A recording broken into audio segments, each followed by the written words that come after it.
2 years into our Wales, Ein Cymru, we wanted to update everybody on how we're doing against our strategy. So we launched a strategy in September 2021, which had 6 pillars: high performance, a sustainable association for the future, so our governance and how we govern ourselves, participation, get more girls and boys to play football, workforce, get more volunteers and so on to the game, facilities, which was about building pitches across the country, and then Wales on the world stage, which was how we would bring Cymru to the world through hosting tournaments or through playing on the world stage or getting onto the UEFA Exco, FIFA Council and different things, getting our place at the heart of the game. So we presented today the 6 pillars and the progress we've made against each of them. So if you look at high performance, obviously we qualified for the World Cup finals, which was fantastic with the men's team in 2022.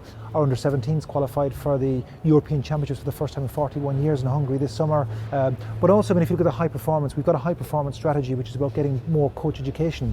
Wales has developed its coach education, so the top players and coaches in the world often find themselves coming to Wales to learn how to become a coach, which is something we've developed much further. We've developed the girls' game massively, so we've got academies north and south, which deliver a lot better quality of girls. You can see our under-17s today, for example, beat Italy over in Portugal, and they beat Denmark the other day 3-0 as well, for example. So we're seeing improvements in the younger age groups in girls, and as that 17s group is the first to really benefit from that. But you'll see more and more Wales national teams getting more successful because of the hard work that's gone in over the last couple of years, and will continue to go in. If you look at participation, we said we'd have 120,000 players by 2026. We're now heading towards 114,000 players. We're seeing every measure along the way. Our finances, for example, over the last couple of years, we've seen very healthy finances. Qualify for the World Cup helps, but we don't budget to qualify for any major tournament. We haven't budgeted to qualify for Euro 24. So if we qualify for Euro 24, it's a complete bonus for the FAW. Now, any spare money we get, like qualifying for a tournament, every shilling of that at the moment is being passed to our Cymru Football Foundation, which is about building grassroots facilities across the country. We'll have spent £20 million over the life of this strategy on grassroots facilities, something that's never been seen in Wales before. And right across the country there's new pitches going in, but it's not enough.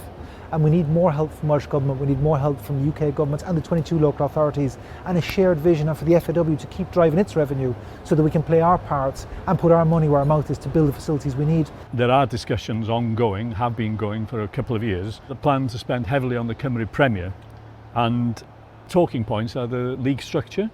How are things going in terms of that? We're moving really well. People want a big launch and ta-da, here it is. It's not quite how it works.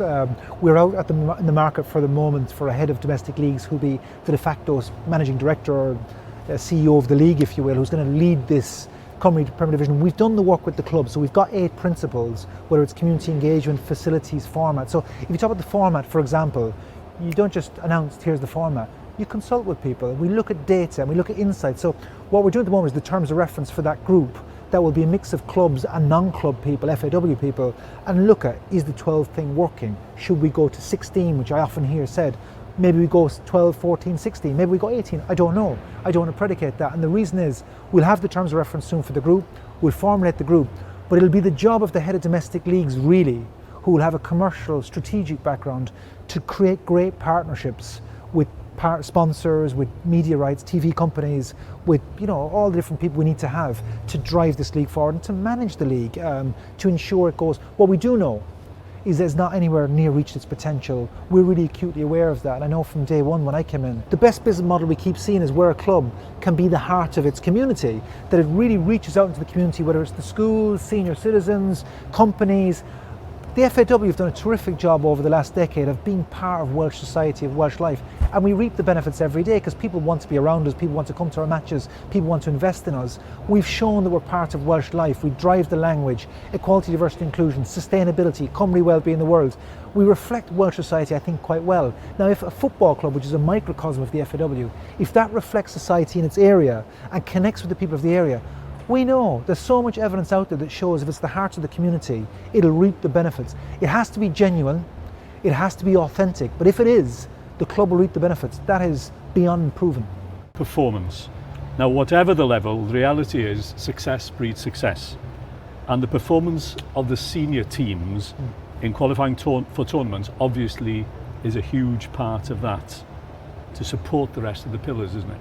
The success of the Welsh men's national team over the last decade has certainly been a catalyst to huge growth in football. There's no other way of looking at it.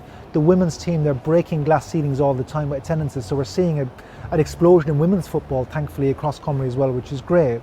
That said, we do need to be successful. We need to qualify for tournaments. We're acutely aware of that. So nobody demands it more than we do ourselves, by the way.